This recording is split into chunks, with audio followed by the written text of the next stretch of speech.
उपचार संभव है। ये मलिन आत्माओं के नियंत्रण में है और मानवों के रक्त के प्यासे है।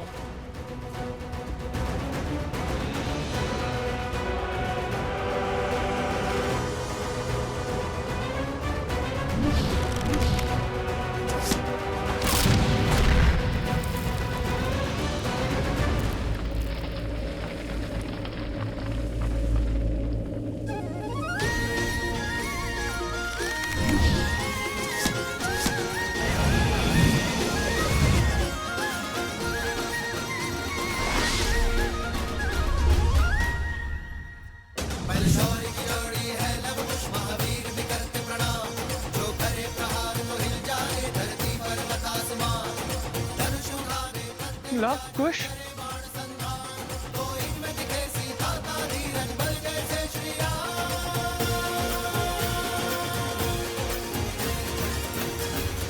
ऋषि हरित ने इनका क्या उपचार किया था? उन पर्वतों के बीच में विशेष औषधियां उगती है, उन्हीं के उपयोग से ऋषि हरित ने इनका उपचार किया था।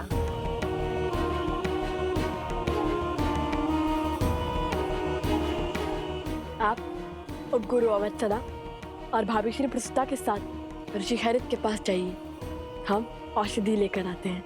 और महाशय आप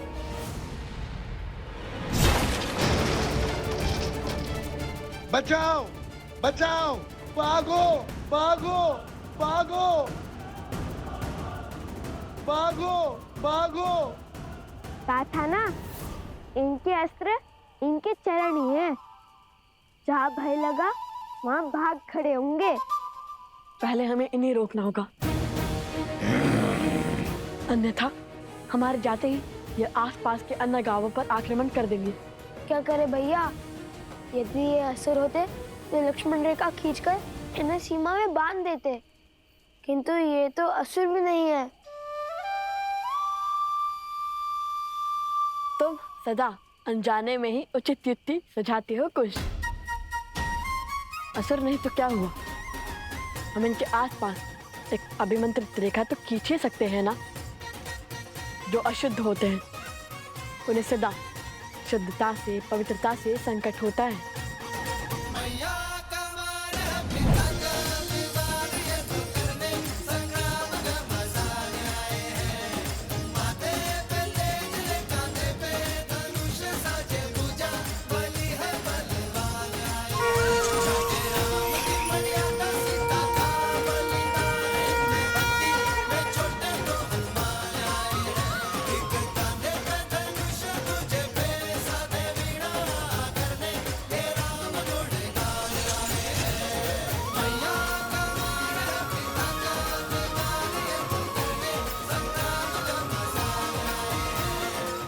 ये इस अभिमंत्रित रेखा को पार नहीं कर पाएंगे कुश।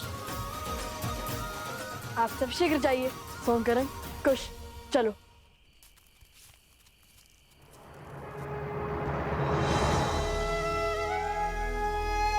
हे माता तमसा, आप सब नदियां, बहनें हैं इस भूमि पर हर और उपस्थित हैं। मेरी आपसे विनती है माता, मेरे पुत्रों का मार्गदर्शन करने में, रक्षण करने में उनका सहायक बनिए। उनके प्रभु पर उनकी अटूट श्रद्धा को बनाए रखने में सहायता कीजिए माता।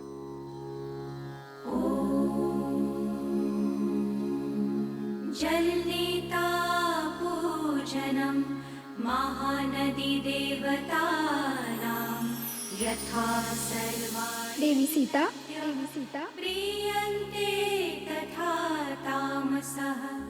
ॐ जलनीता पूजनम महानदी देवतानां यथा सर्वाणि नद्यः प्रीयन्ते तथा तामसः। भूमि की हर नदी जानती है कि आप भूमि देवी की पुत्री सीता भूमिजा है और आपकी संतानों की सुरक्षा हमारा दायित्व है। माता, त्रिवेणी धाम में सभी महानदियां आपके पुत्रों को अपना आशीर्वाद देने हेतु उपस्थित होंगे, किंतु जैसे हम स्वयं किसी घड़े तक नहीं जाती, आपके पुत्रों को हमारा आशीर्वाद प्राप्त करने के लिए नदी में स्वयं स्नान करना होगा। आपका कोटि कोटि धन्यवाद माता। आपके शब्दों ने मेरे मन में आशा की ज्योत जलाई है।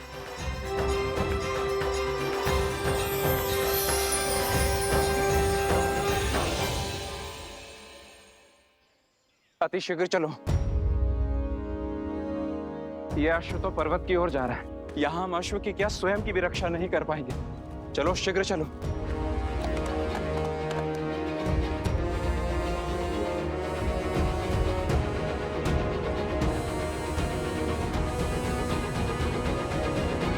संकल्प है माता सीता को खोजने का। महत्वाकांक्षा है यज्ञ के अश्व को बांधने की। प्रवास है स्वर्ण के कमल लाने के लिए। सज है इनकी रक्षा करने के लिए। भैया ये क्या पहेली है? पहेली का उत्तर एक ही है, कुश, आस। और यदि भगवान वाल्मीकि ने यह आदेश दिया है तो अवश्य ही हमारे सारे कार्य एक स्थल पर जाके जुड़ते होंगे। अश्व अश्व, इसके ऊपर तो छत्र है, कहीं ये अश्वमेध का अश्व है।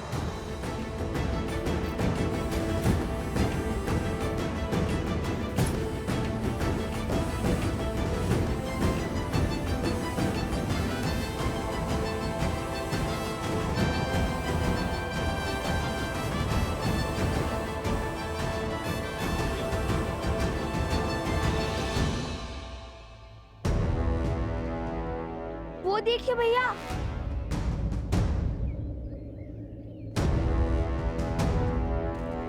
राक्षस लगते हैं, अश्व के लिए आए हैं। चलाइए तीर और कर दीजिए इन्हें परास्त। ध्यान से देखो, वे सैनिक हैं और हम सैनिकों पर आक्रमण नहीं कर सकते, किंतु अश्व के लिए केवल इतने सैनिक।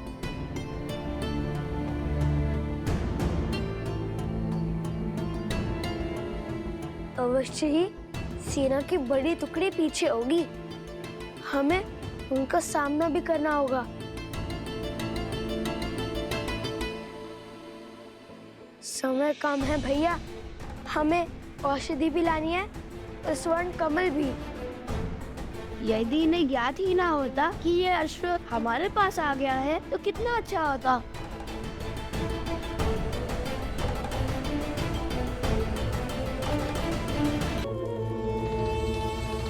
महाराज, महाराज, अश्वमेध यज्ञ के कारण अयोध्या की प्रजा फिर से उस राम की ओर समर्पित हो रही है। मेरे अथक प्रयासों के बाद भी मैं उनके मन को विचलित नहीं कर पा रहा हूं। और कितना समय लेंगे आप महाराज? समय बड़ा चंचल होता है बानासुर, वो किसी के वश में नहीं आता है। मेरे भ्राता दशानंद रावण को भी लगा था कि वो समय के अंत तक जीवित रहेगा, पर देखो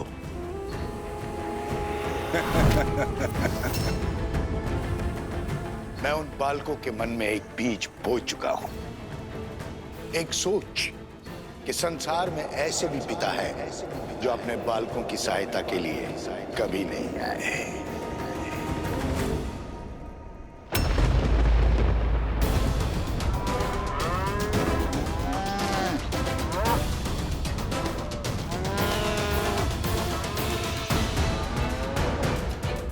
गौ माता का क्रंदन तो अनिष्ट का सूचक होता है। अब इन बालकों को जब पता चलेगा कि श्री राम ही उनके पिता है जो उनके लिए कभी नहीं था, तब छिड़ेगा युद्ध। मैं सीता के दर्शन करना चाहता हूँ, मुझे भी साथ ले चले। देखिए, मैं भोजन पका लेता हूँ, मार्ग भी सभी जानता हूँ और पूरा जीवन इसी क्षेत्र में बिताया मैंने।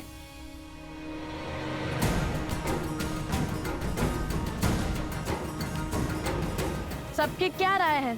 सब अपना अपना मत बताइए। आप मिथिलावासी हैं, आपको तो हमारे साथ चलना ही चाहिए। जो सबका मत है वही मेरा भी है। अच्छा, तो भाभी श्री को प्रेम से सब बुलाने लगे हो आप।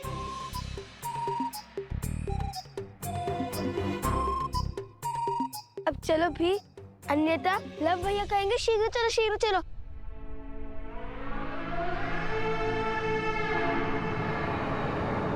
अरे अब भी चलिए, सबका मत सिद्ध हो चुका है, परंतु आपकी रक्षा का दायित्व हम नहीं लेंगे। स्मरण रहे, हम पर अन्य बहुत से उत्तरदायित्व हैं। इतने वर्षों से इसी वन में भटक रहा हूँ, अपनी रक्षा स्वयं कर सकता हूँ। बिना शस्त्र के कैसी रक्षा? पैरों से, जहाँ भय लिखा वहां से भाग खड़े होंगे, है ना?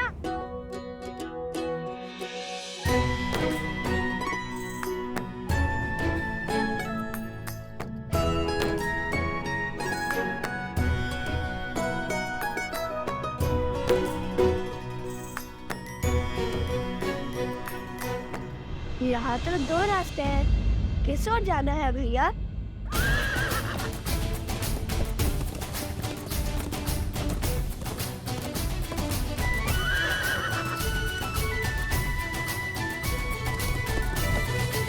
त्रिवेणी धाम जाने के सबसे उचित मार्ग जानते हैं आप? अवश्य। त्रिवेणी धाम यहाँ से एक सोच कि संसार में ऐसे भी पिता है जो अपने बालकों की सहायता के लिए कभी नहीं आए। अब मेरे प्रकोप से वो दोनों अपनी पराजय का दोष अपने पिता को देंगे। और यदि विजय हुए तो उनके मन में अहंकार को स्थान दूंगा।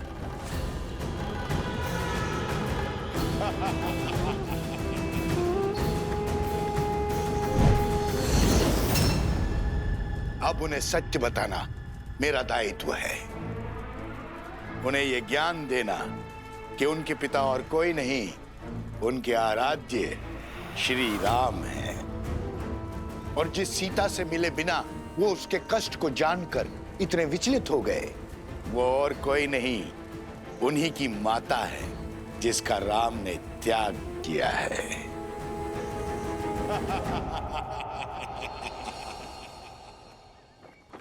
गऊ का रुदान भले ही अशुभ संकेत हो, किंतु ये बात स्मरण रहे कि हर संकट हमें सीखने का और कर्मों में सुधार लाने का अवसर देता है। और जैसे आर्य सुमंत ने बताया कि गऊ के रुदान का कारण उसके बछड़े से उसका विरह था, जिसे शीघ्र ही ढूंढकर उसकी माता से पुनः मिलाने का आदेश है। महाराज, ये तो नहीं पता कि आपने ऐसा क्यों किया, किंतु क्या शत्रुघ्न को अश्व से दूर रखने का आदेश उचित है? शक्तिशाली राष्ट्र सबसे पहले आक्रमण नहीं करता भरत, और जिस राजा की अयोध्या के अश्वमेध यज्ञ को चुनौती देने की इच्छा है, उसे भी तो युद्ध के लिए सज्ज होने का अवसर मिलना चाहिए। और यदि इस बीच किसी कारणवश अश्व की मृत्यु हो जाए तब क्या होगा? अश्व की मृत्यु तभी संभव है जब यज्ञ देवता कुपित हो। यज्ञ देवता का प्रभु श्री राम पर कोपित होना तो असंभव है। संभव है। असंभव।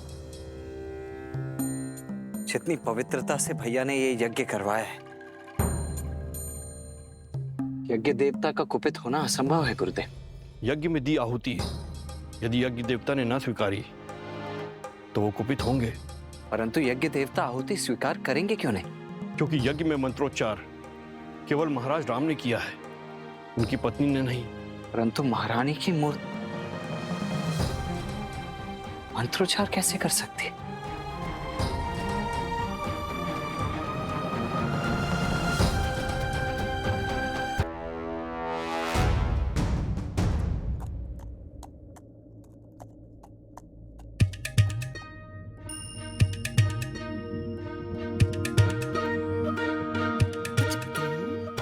क्या लाए हो तुम? जो भी है, श्वेत तो है। गांव में केवल यही एक 4 पैरों वाला प्राणी है जिसका रंग श्वेत जैसा है और ऊपर से वस्त्र और छात्र भी ला दिया मैंने इसके लिए।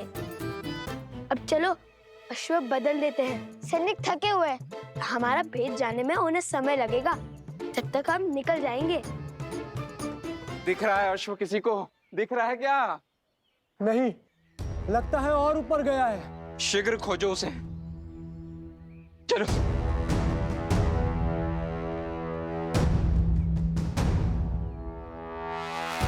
हमें सैनिकों का ध्यान भटकाना होगा। जो आ गया भैया, आप अश्व को पकड़िए, मैं अश्व की ध्वनि निकालता हूँ, उनका ध्यान भटकाता हूँ।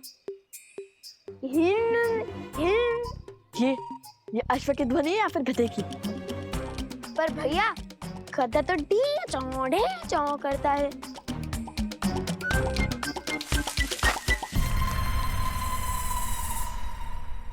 कदाचित ये सोर गया होगा।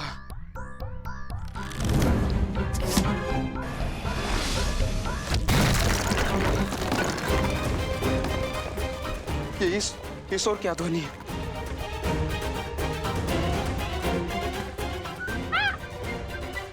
शांत शांत, डरो मत।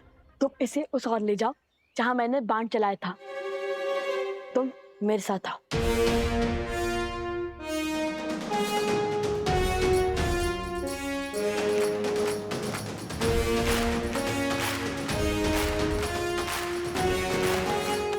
स्मरण है ना, हमें अश्व को कैसे रोकना है? कैसे रोकना है?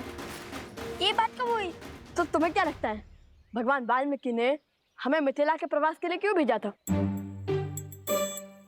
ओ, स्मरण है, इस प्रवास की तैयारी के लिए।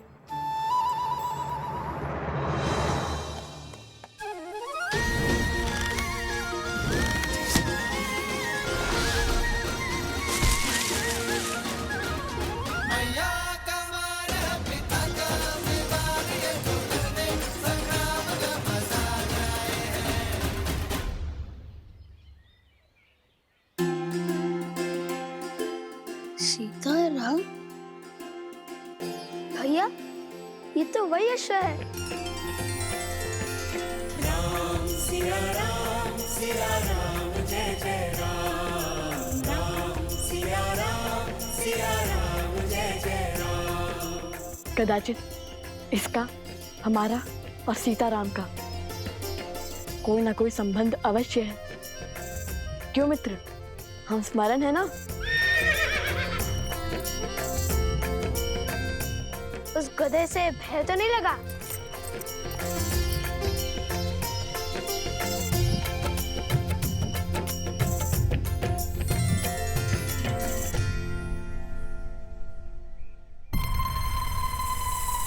अरे, ये अश्व का कद कैसे घट गया? मिला, अश्व मिला।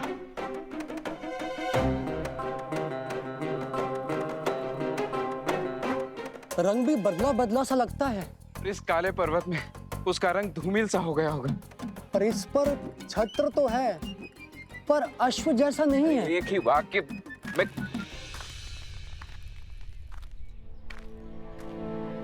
प्रणाम राजकुमार। सेना भी पहुंच रही है। अश्व मिला क्या आप सबको? उस ओर देखिए राजकुमार। हमने एक क्षण भी अश्व से अपनी दृष्टि ओझल नहीं की। आदेश यज्ञ के अश्व पर दृष्टि रखना था सेनापति। आप लोग यहाँ क्या वनगमन कर रहे हैं? अश्व के पीछे ही गमन कर रहे हैं राजकुमार। ये क्या आपको अश्व दिखाई दे रहा है?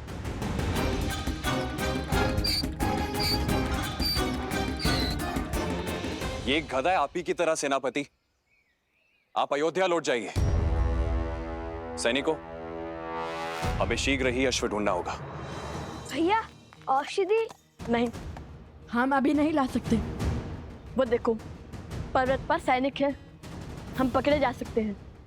सर्वप्रथम हम स्वर्ण कमल लेकर आते हैं, फिर इसको पास के किसी गांव में छुपा देंगे।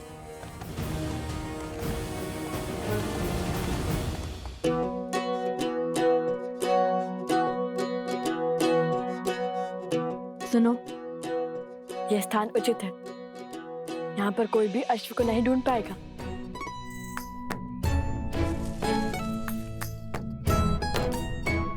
अब ठीक है, अब तुम खाओ पियो विश्राम करो, लेकिन ध्वनि मत करना, ठीक है? ध्वनि मत निकालना।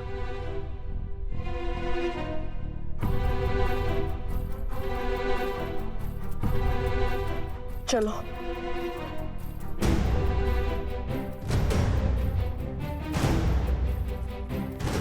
अरे अब क्यों छुप रहे हैं हम? अब तो अश्व भी नहीं है हमारे साथ। यदि सैनिक ने हमें देख लिया, तो हमसे प्रश्न किया, तो वन देवी के पुत्र सत्य थोड़ी ना कहेंगे।